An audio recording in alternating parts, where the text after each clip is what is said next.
Welcome to Truth and Life. I'm Johnny Sanders, and today we're going to talk about deepfakes, deceptive images. Okay? Before we do, please hit the like, please hit the subscribe, and we're going to continuously grow this channel to share with the rest of the world. Okay? So, deepfakes. So deepfake technology has come on really strong in our world. Basically, it uses AI technique to create digital media, like videos, like audios, to the point where this type of technology is very convincing, and it's hard to determine if you're looking or listening to actual people. Basically, it's hard to tell if it's real or not. It relies on machine learning to generate the content that is based on existing images, existing photos, existing videos, or recordings of real individuals. So that's the first step where things take place, okay? To give an example, the last Indiana Jones movie, I love Harrison Ford and his movies over the years. He's done a great, wonderful job as an actor, but I love his movies. But this type of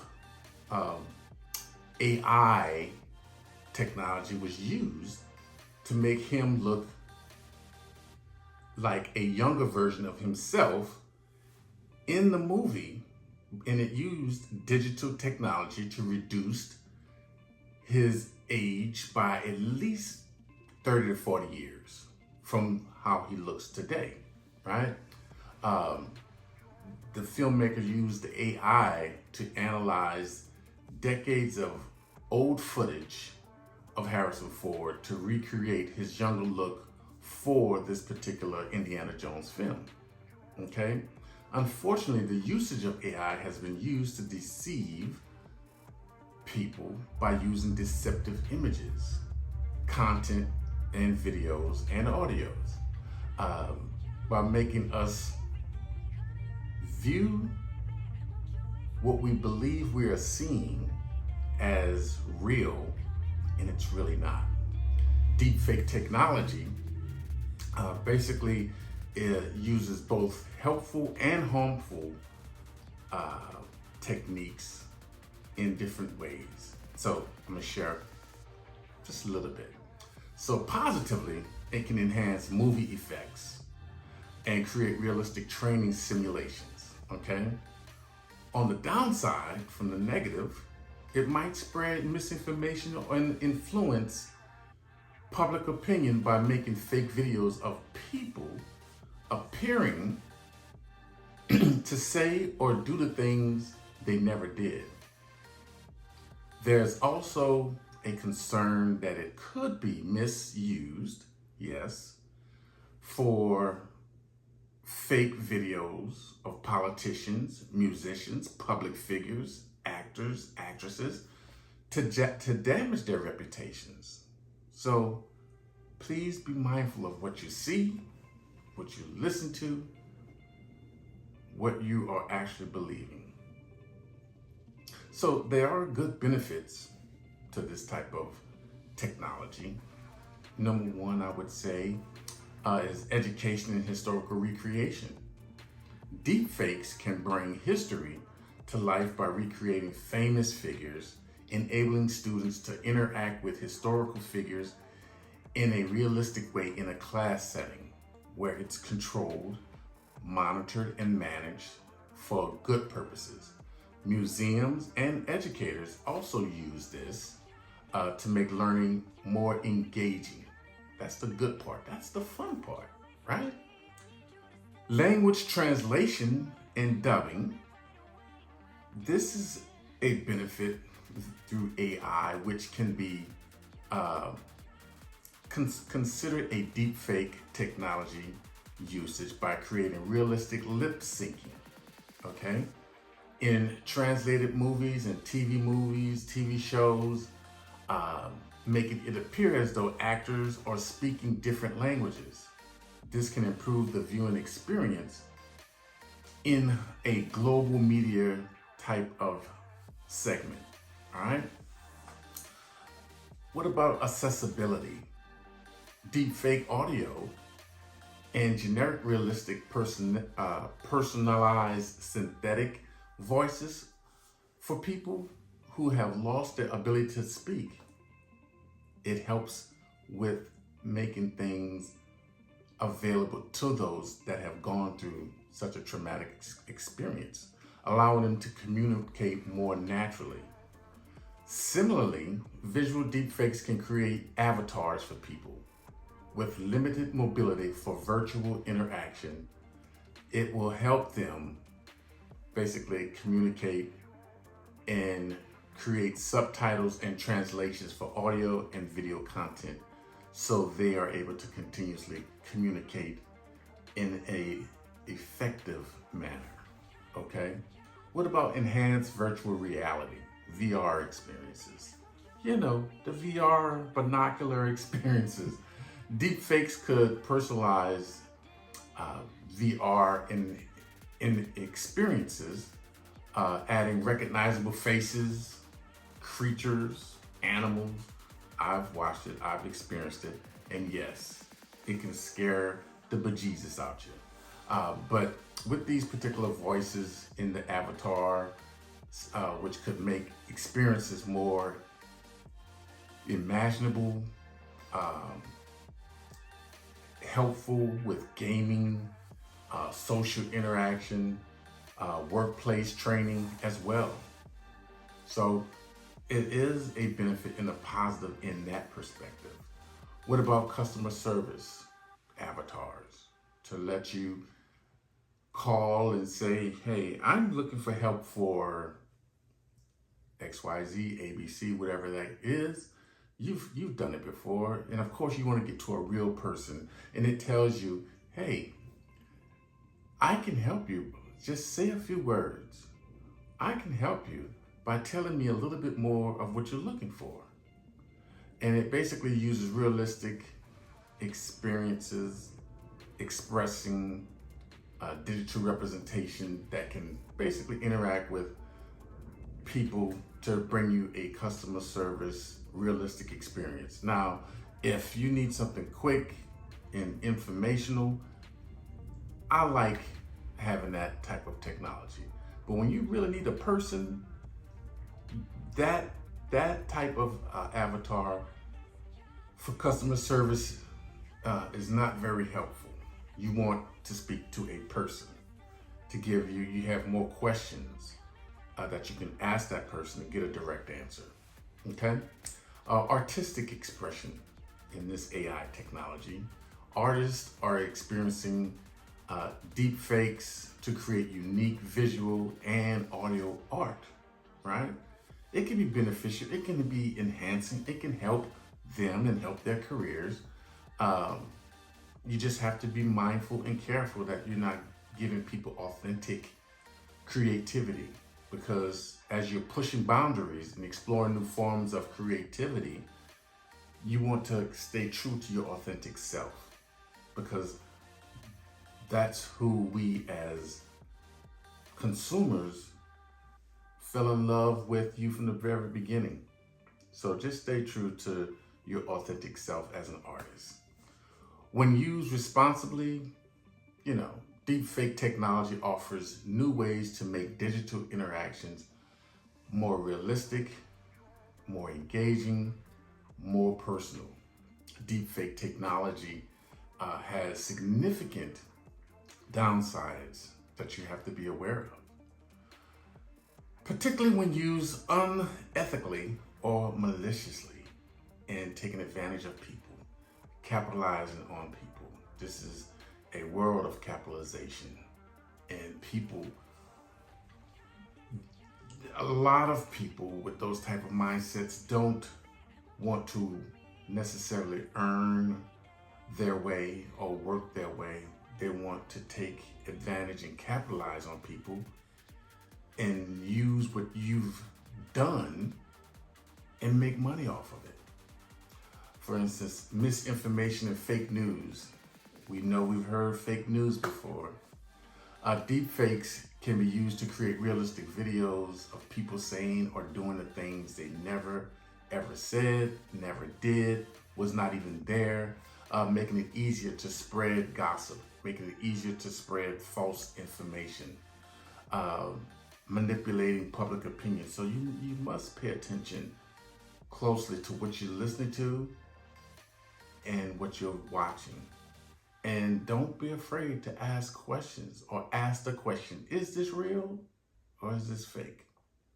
What about erosion or trust? So deepfakes become more common with people by start asking questions of authenticity of genuine media. Please do that.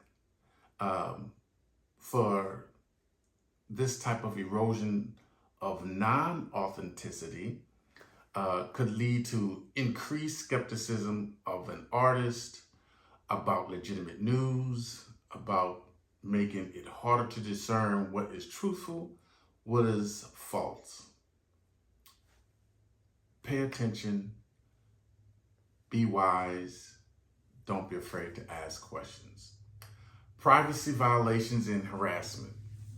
So this deepfake AI has been used to create non-consensual images, videos, especially in the content of revenge, or someone trying to get back at someone by using a porn image that's not real, that's not of them, and have harassed many people, especially celebrities. This has led to serious problems that some has been caused psychological issues, not believing, not trusting, not wanting to continue moving forward with their work, wanting and needing positive representation. These type of harmful videos that has happened, you know, when you see yourself, you're not that type of person, and when you see someone misrepresent you in that manner, it can cause very heavy and severe damage to where you're not trusting anymore and don't want to have anything else to do with this type of genre, this type of media, this type of work. So what about identity theft, fraud, right? Realistic audio and video deepfakes could enable identity of someone that is not real, that is fake, that is false. And financial fraud can and has been done in taking advantage of people, tricking people to believing that the voice that they're hearing is actually someone that they know, or someone from a banking establishment, if you will, or a security system impersonating someone that basically is saying, hey, I have access to your personal account or funds, but I need certain information. Never give them your information. If it's truly your bank with a fraud question, call your bank. Call the fraud department and ask them, hey, I just received a call. I just wanted to confirm with you that it's truly you. And if it's not, they will tell you that was not us. Damage to reputations.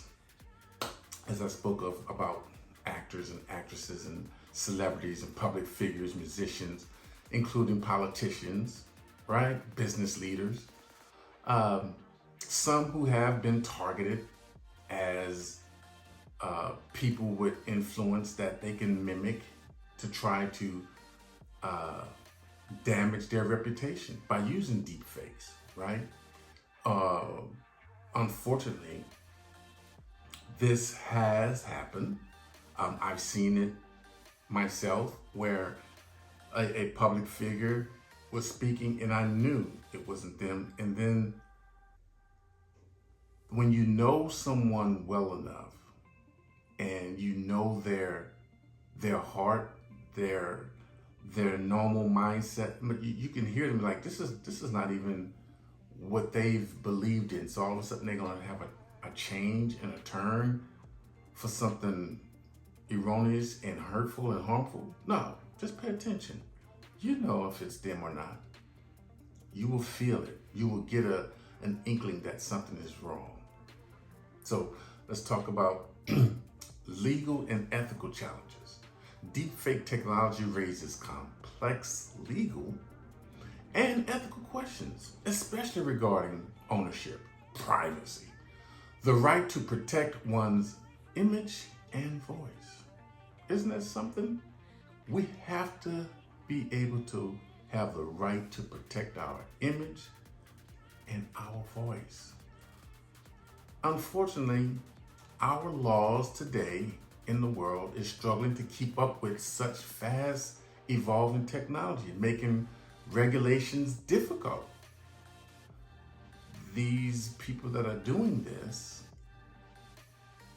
unethically is going ahead of time to make things more complicated and difficult for even the legal laws to even catch them. So you have to do your due diligence and stay on top of it, okay? Psychological impact. Again, once this happens to you, you know, you don't want to say it, but you become a victim of deepfake harassment, impersonation that may cause you to suffer some severe emotion, mental stress, anger, frustration, bitterness that may make you feel violated or powerless, or even a digital image of you in the nude or someplace with someone that's other than your mate, your spouse, your wife, your partner. And now you have to have a conversation in explaining what and why it's not you, when it looks like you, when you look at it from the naked eye, from the immediate perspective. So pay attention to that, because there are people that are doing some just horrific things in this world because they don't care, because they want to hurt other people. And this type of deep fake detection is growing. This type of technology is growing and developing certain policies to regulate its use is a work of effort by our legal cybersecurity folks, right? Which deepfakes are increasingly causing a challenge with cybersecurity. Spear phishing and social engineering. Basically, this type of cybersecurity focuses on deepfakes, making phishing attacks more effective by impersonating executives, employees, trusted figures, trusted friends. They're doing this type of technology, which is attacking audio and video recordings that mimic someone's voice that you know of and may not know of. But we're talking about phishing for you basically paying attention to your life and watching out for fake voices and fake faces and making it look like it's real. Tricking people, basically, for sharing sensitive data, sharing sensitive information. I know in corporate America, we would have training all the time regarding phishing and information that was not true. But in the training, I remember how you would check the URL. Normally, the URL should have an HTTPS at the end of it. For S is for security. Okay, when you're on your website, you receive a suspicious email or suspicious website or web link, before you click on anything, look at where it's coming from. If it looks suspicious, don't even try to figure it out. Just don't click on it. Destroy it, get rid of it. Business email compromise attacks, basically deepfake technology, will use this type of method to attack and create convincing fake videos or audios of possibly a CEO, an executive, a leader, an instructor, a teacher, a business person, to basically try to convince you that you need to wire some funds or share some certain sensitive information to help them get your information. They will do this, and they've been very successful over the years to take people's information just by asking you for your information, okay? So again, be mindful and pay attention. So we have something called bypassing biometric security with cybersecurity. As biometric security measures your voice, your facial recognition, and potentially be used to bypass certain systems, but just by your eyes or your face. Just like when you raise your phone, you use your Face ID. That has been very popular and widely used today for sophisticated deepfake videos and audios, where it's going to mimic and authorize access to many systems, not just your phone, your banking accounts, your security accounts. It's using what has become common to you and I to make you comfortable, that it's using your face to get access to something else. Now, if money is being stolen, it's going to point back to you. And you are going to have to try to convince authorities that this is not you. You do not have this money. You did not do this crime. So pay attention, please. Disinformation and corporate espionage, right? Cybersecurity is working hard to make sure that these types of deepfakes is not happening widespread, because this deepfake technology uses this technology to damage a company's representation, spread misinformation once again, bad products, services. It will talk about a product that is not bad for you, but to get you as a consumer to not buy it, it will spread false rumors about a particular product, okay? Compromising remote work security. With remote work becoming more common, right? Deepfakes can be used to impersonate colleagues or managers to virtual meetings. That is something that has been happening since COVID.